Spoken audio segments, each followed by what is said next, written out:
be honest, I mean, the thing that to me that was inspiring about punk in the UK was, it's for the most part, a lot of people that weren't on the telly or the magazines made up their own game plan of what that meant, and then it branched out into post-punk and the different things, even into pop on this crazy level.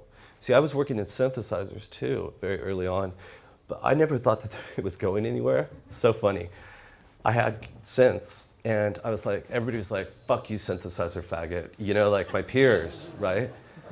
Because I never wanted to be the guy in Duran Duran with a keyboard. I wanted to, like, what you would now know is like crazy shit. It's like Suicide or something. It's like there's like punk energy, and it just happens to be that you've got guitar amps running synthesizers. You're making your own sound, and you're going nuts with all your friends in your bedroom when your mom's at work, and you're banging on propane tanks and just having keg parties at your house. And it had nothing to do with, you know, Top of the Pops and all that stuff. But I thought it was going nowhere, so I went and embraced this, like, the folk side of me, and how I grew up with the psychedelic stuff that I loved, you know, and I just switched, like, dropped it like a hammer, kind of.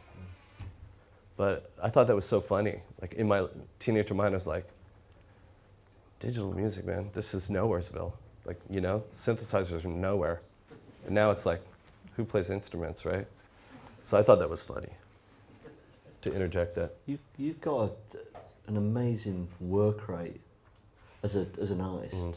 When I was chatting to Stuart, Anton's label boss is here. So where is he, Stuart? He's over there. Well, you know, all right, okay, label bloke. He's not your father. Are you his boss? I like to work with people. Right, yeah, so. I got that California style. Well, Stuart and I were chatting a couple of weeks ago, and he reeled off this mental amount of... I work every day, 6 days a week. Really industrious, you know. I really love it. Like I said, it's a magic machine, and the weird thing is I don't have to dwell in this, like, oh, fuck, I gotta trash my life to get some inspiration, or I gotta be happy. I've already lived through a full spectrum of human emotion, and I like the juxtaposition of remembering something that's sort of tragic inside me and marrying that to something that's zippy and melodic, and vice versa, just to toss people, you know, for a loop. Yeah. And it also contains that DNA of, like, the yin and the yang. And I'm really interested in the full spectrum of human emotion too. And then I get into the numbers of it and how everything feeds on this esoteric level. Personally for me, but it's not for other people. And not esoteric like Jimmy Page, but esoteric like there's a deep hidden meaning in a lot of things that I do, even seemingly where I'm mumbling. A lot of times, you know, I'll mumble my songs, record it, and really press it on vinyl, because what I'm really saying, I'll get my head cut off for. See what I'm saying? And I picked up on that very early. Bob Dylan said the same thing. He's like, if my thought dreams could be seen, they'd probably put my head in a guillotine. He's honestly saying, well, this is my sanitized version of you think I'm a revolutionary, but if you really knew what was on my mind, you, the audience, would beat me up and kill me.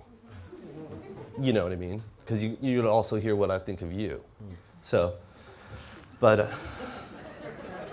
not you, the collective, because I don't, you know, I don't. I started taking that really personally. That I was thinking, well, I'm just telling it how I see it, really, actually. Where were we? I think we were just going along. I was talking about a work rate. How long do these things usually last? Just kidding, I'm fun. How long have you got? I'm all good. See, because I like to ease into it to figure out, you know, okay, performing. So I don't like the barriers of, like, standing up there and you're down there and I'm over here. When I play to one side. I'm not even looking at the people. I purposely pulled a guy out of a record shop and said, you're gonna play tambourine even though you have no rhythm. Genius. He's the front person of the band who does have rhythm now, and he's great, and he does his own thing, you know. But because I was so into, like, having it not be about me, and even when I made up every single part, you know, I would put everybody's name on the record because I didn't want the record company people and people to identify that I was recording and doing every single thing. But it is about you, isn't it? I mean, it's all. I mean, that's the impression. But it's not. It's about everybody. See, that's the thing. It's just like all these things are byproducts of what I like to do. It's like bees make honey. The process. It's a byproduct of them just going about their business, right? Is that we get to share in that goodness or something. So, or whatever you want to make of it. You don't necessarily have to like what I do. But one thing that I did want to do was enter the popular lexicon. And some of you may have seen a film, and they twist a lot of things around. And what I want to make a point is, like, it starts out in this movie. First of all, the real movie that won the festival wasn't the movie that they showed because all these people in the music business wouldn't sign off. So the one that won the festival was even crazier because it has me meeting. We use these spy cameras and stuff to film all these record company people and them going, "Fuck you, we'll kill you," or, you know, just like crazy stuff, you know, that they do in Hollywood. They pressure you, and it's just the lawyers, and we want to own all of your copyrights, and just some crazy deal with the devil type, but business, corporate stuff. And you're just like, ugh. So we filmed all that. So none of that could get into the movies. So what I want to say is then it starts out, we're like, get ready for a revolution. And I'm like, well, we're going to show you how to do it. See, because my first thing when I set up this movie was, I was like, okay, I'm just going to go right through this, walk through this beast and show everybody why they don't want to sign this deal. And I'm going to end up on top of these other guys, all of my peers. See, which is, I own all my music. And all my peers are out of business. And the record labels and the deals, those record labels don't exist. And their records are tied up in this shit, and now Spotify owns it, and they don't own their publishing. So they don't even get those fucking kebab checks that you get from Spotify. They don't even get that. All they got was their fucking rent paid for 6 months while they were on tour, and the record company paid for them to get an Enemy when Enemy mattered. Now they only print as many copies as I have more Twitter followers than they print actual hard copies of Enemy magazine. How far have we come? Not to laugh at them, but I mean, how far have we come? They used to have Zounds and Melody Maker and all this stuff. That was at least interesting, you know what I mean? But, so even in this, I set up this dynamic because I knew these guys, these Danny Warhol guys, who were going to go for it, and they were going to believe every single thing, and they used Radiohead's money. That was Perry Watts Russell who signed them next. So they were going to like use that formula, and I was like, this is never going to work, because I was standing there, they were opening up for me when they got the record offer, and I heard the whole pitch. See what I'm saying? From Perry, I'm going to make you a giant star, and I was like, Courtney, people make you a star. You make you a star. Record company can't do it. They can only put your face everywhere. You know, and Courtney was like, yes, but are you going to give Anton a deal? And Perry would turn around, yes, but not as big a deal as you're going to get because you're a star. And it was just like, fast forward, they were just on tour this year, coming through the UK, celebrating that record from the good one for them, right?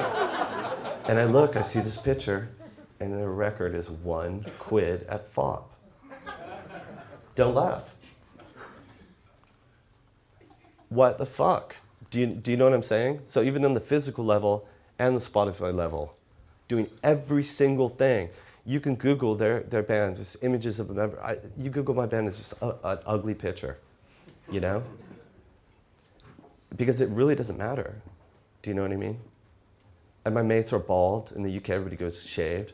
They were like the most flop top, moppy top freakazoids, right? When they were 20, and everybody loved them, right? And they're still my mates.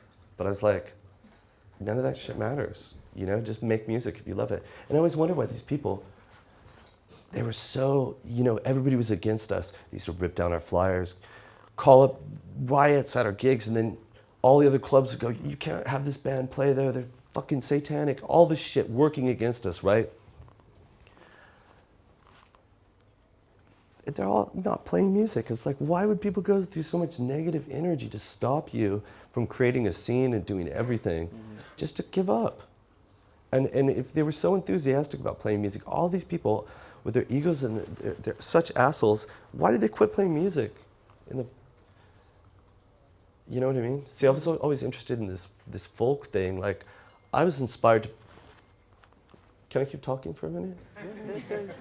I loved music since I was like 2 years old, to the point like when I was 3, they bought me my own record player because they were terrified of me scratching all their records. So they got me the Mickey Mouse one and started giving me, because I grabbed all the Beatles, grabbed all the Stones, grabbed everything from my mom, all the Simon & Garfunkel, all that stuff, and would just play it till I'd pass out. That's what your boy's doing now. Yeah. Well, no, he's not allowed next to my records, or 2 Macintoshes and a television set later, and he's not even 2. I don't know what to do. Anyways, but